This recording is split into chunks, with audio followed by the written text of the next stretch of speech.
Ivan, first of all, the general consensus seems to be that England aren't playing very well, but you're through to the quarterfinals. What does that say about this group of players? Yeah, it shows the quality and the character we have in the group. As everyone's seen, the dying moments, everyone thought we was dead and buried, but the character of the boys, we stuck in there. And we knew there was going to be a chance falling for someone, and it fell to Jude, and Jude doing Jude things, putting in the back of the net. Gareth said after the game that you weren't very pleased about the fact that he was putting you on so late. Did you feel that he was just putting you on just to get a taste of a little bit of action before you flew home? Or did you really think there was a chance that you could make things happen? I mean, there was, like I said, there was always going to be another big chance in the dying moments. And I feel like with myself, my presence on the pitch, trying to rough up a few defenders and put my body around, yeah, like I said, there was going to be a chance for someone. And I think the 3, 2, 1 minutes, however many I got, there would have been an opportunity. So I felt like you just got to be in the game. And like I said, we got a chance and Jude put in the back. Most international sides now play with just one forward. Do you sometimes feel that you would prefer to be playing in a different international era? In the past we had strike partnerships like Shearer and Sheringham, Lineker and Beardsley. Do you think it's time for Tony and Kane? Well, I'm not the manager, so... but, yeah, obviously I'd like to be playing as a 2, but obviously the gaffer and his choice is final, so we've got to respect that and we've got to go by that. But like I said, if I'm asked to play, whether it's a 1 or a 2, then I'll do my best for the squad.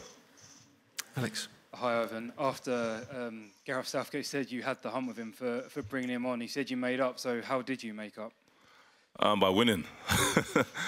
Yeah, obviously every player is going to have a bit of a hump. Not playing games, and especially when it's like 1 minute to go, you want a bit more than that. And luckily we managed to get the equaliser. Then it was up to me to kind of put myself in a better space, get out of my mood, and then get on with the game. And I think I've done that and managed to contribute to getting H's goal. You're a guy who's used to playing lots of minutes at your club with Brentford. What's it like being a player who hasn't played too regularly so far in this squad? What's the feeling amongst yourself and the other players? Yeah, it's always going to be tough. It's going to be tough for all of us because, like you said, most of us play week in, week out for our club, so it's always tough. But I mean, from the beginning of my career, I've gone down this route a few times as well, being a sub and waiting and being patient on coming on. So I guess I've got to do that again now, and hopefully when I get my opportunity, I can take it. Just then, what's the support been like from Gareth? He spoke really well when you were banned and couldn't play about the support that he was going to give you, and I believe he gave you a call. How has he been for you in your career? Yeah, it's been great. I mean, what goes on, things happen in life. You just got to get on with it, move forward, and yeah, the kind of person I am, I don't want people feeling sorry for me and too much putting their arm around me and saying things will be okay and this and that. I mean, I'm a grown man now. I take things on the chin and just move forward with it. So I'm here now, helping my country, and that's all I can look forward to. Hi, Ivan. You say, so rather modestly, that the ball fell to Jude, but I mean, you took the markers away, you pinned their 6. How much of that was something that you worked on the set play, obviously from Kyle's throw and then the flick on? And how much of that is just your own instinct? I think, yeah, our own instinct. I feel like we do a lot of club football. If you can't get the ball, then affect someone else. Like take the defender in, and I managed to try and put my body around and do that.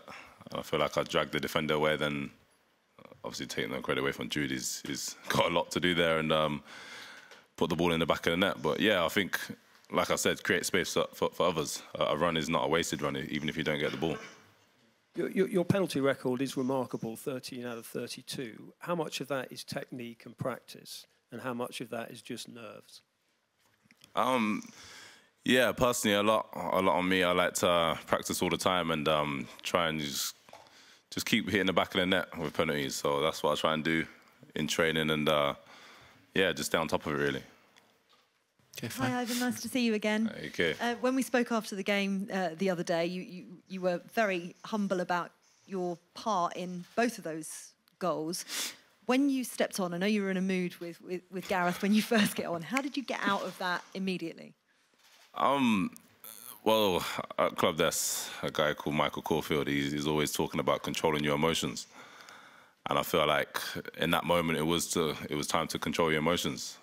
Yes, I'm annoyed, but there's still 30 minutes of football to play. And you got to come out of that mood and focus. And I mean, there's a lot more to give, I felt, for myself. So yeah, there's 30 minutes of football, and you got to play your part, and I managed to do that. How much do we all get a bit too obsessed maybe about starting positions? And Gareth always talks about finishers and that people know their roles. How's the game changed from your perspective, playing now for England as one of effectively those finishers? Yeah, I feel like yeah, people call them substitutes, people like to call them finishers, and I think in a tournament like this, everybody's going to be needed. Whether it's just being around a squad and helping others or coming on. So I think you just have to be ready, and it's going to take more than 11 players to win this tournament. And just finally, positions change a lot, and it felt like you played so many different formations toward the end. I spoke to you about 4-4-2, went to 3 at the back. Is it literally just a case of you know the next role to do depending on who's coming on, or you're just working it out there and then? Yeah, we know the next role, and like I've seen towards the end of the game, going into extra time, there was a lot of attacking players on the pitch, and we had to shuffle everyone about. Players playing in positions they don't normally play, but the quality of players we have are capable of doing that. So we had to have a reshuffle, and we got over the line in the end.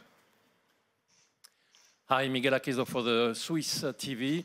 Murat Yakin, the coach, yesterday said he had big respect for England, but maybe he can feel in the Swiss team for the first time the opportunity to beat you. What is your answer, and how do you see this game? Yeah, it's going to be a tough game. There are some quality players, and they're a great side, and they're doing very well in this tournament at the moment. So full respects to them, but like we said, we can just concentrate on ourselves and concentrate on what we can do best, and hopefully the players in the starting 11 and the players coming on is more than enough to win the game. What kind of game do you expect? A big battle, a rough?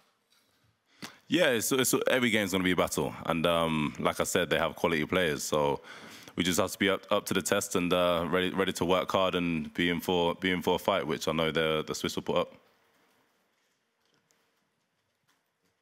Hi, Ivan. There were some moments in extra time against Slovakia where you'd take the ball down, win a free kick, and you'd get a huge standing ovation from the England fans.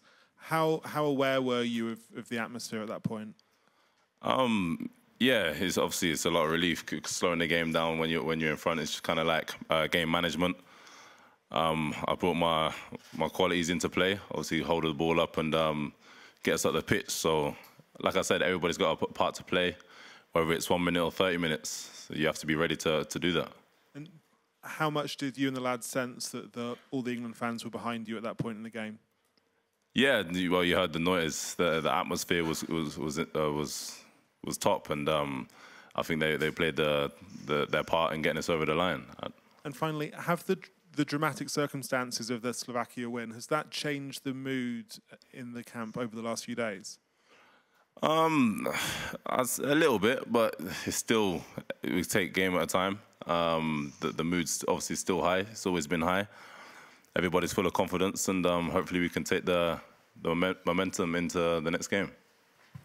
Thanks, Jack. We'll go with James Holly next. Hi, Ivan. Just following on from that, really. Just, obviously the late equaliser, it came so late in the game. Does that give you, as a group, confidence that, if you go behind against Switzerland, you can pull it out right to the end? It's sort of never give up kind of spirit. Well, yeah, the plan is not to go behind in the first place.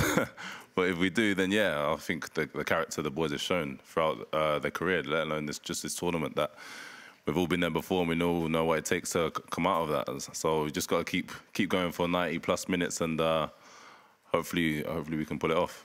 And can you tell us, have you done any shape work in training as a two? Have you trained that way at all, or is it all just with one up front? Well, we more concentrate on the opposition that we're coming up against, so we just kind of do them kind of movements and repetitions of them. Do you think it might be something we could see? We'll have to ask the gaffer.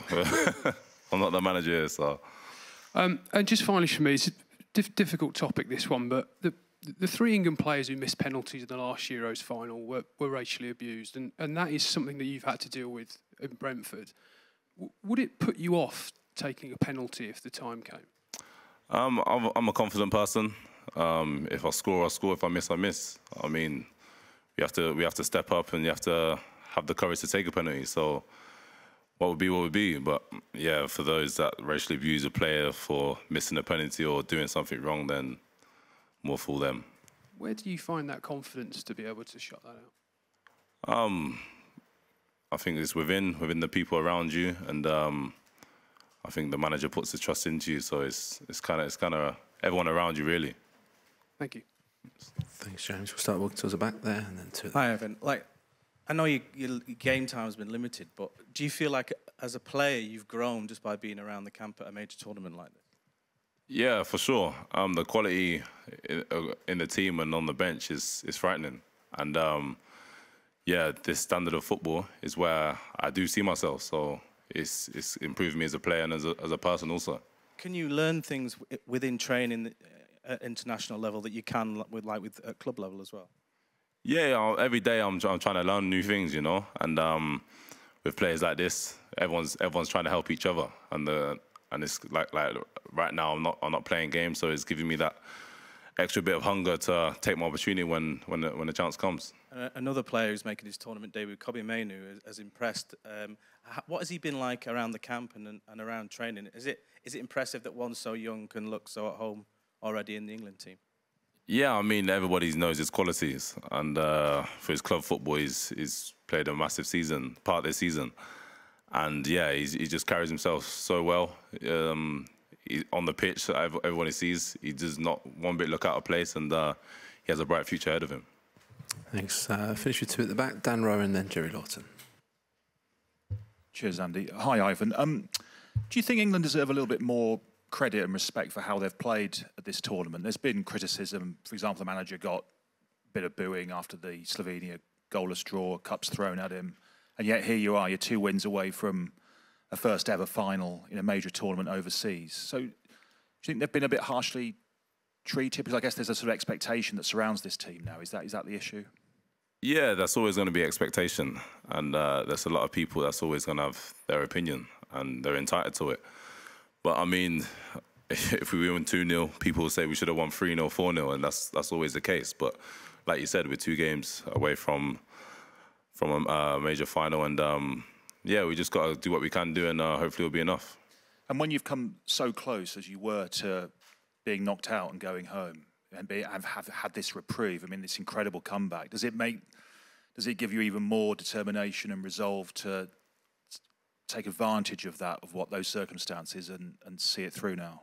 Yeah, for sure. I think that was kind of like an eye-opening that you could be going home any minute, and the relief after in the dressing room was kind of like, right now, boys, it's time to kick on. And I think we got the character and the quality of players in the dressing room to do so. So hopefully we can do that now. Where did that rank in your career in terms of the sheer emotion, the excitement, the relief that you encountered in those few minutes, which obviously you played a key role in, but afterwards as well? I mean, just describe what it was like. Yeah, it's probably one of the best feelings in my career.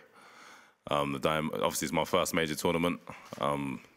In the dying seconds of being heading home, and Jude does that, then playing a part into H pointing back in there, it's got to be up there. Thank you. Thanks, Dan. And finish with Jerry Lawton. Hi, Ivan. Jerry from the Star. Good luck. Just wondering, did you ever, at any point in the 95th minute, lose belief and actually think about packing your toothbrush and we're on our way home? No, not at all, really. Because, like I said, in the dying moments, in a lot of football games, there's always going to be one big chance. We seen in the game yesterday, the Turkey game. One of the players had a header in the dying moments, and the keeper was pulled off a magnificent save. So it's just that belief. If you have that belief in going into the final moments, then a chance will fall to someone, and you just have to be ready to take it. I was just wondering, you come from grassroots football, you've grown all the way up. Who were your inspirations for England when you were watching big tournament football? And did you ever actually imagine that you would be sitting here on the eve of a quarter-final in such a significant game? Growing up, obviously I used to watch. You see all the England players. Not just, there's no individuals, just the whole team. At tournaments, friendlies, you see it on the TV and think, one day I want to be there, and I'm here now. So it's a big feeling, and yeah, I'm just excited to play a part, and whether it be, like I said, 1 minute or 90 minutes, I'm just ready to be involved. Just to finally, have you got a message for the fans? The atmosphere in the stadium was incredible. There was almost a pause when the equalising goal went in disbelief, and then it went crazy. Germany has gone crazy since. How important is that support for you guys to know that everybody in the nation is 100% behind you? Yeah, it's very important. I think, like I said, in football you need that 12th man, and the fans are that. So when they're behind us, cheering us on, clapping and creating the atmosphere, it does push the players forward. And I'm sure they'll be doing that with the next game and the games going forward. And we love the videos when everyone's up back home, beers going everywhere, and the excitement. So hopefully that can continue.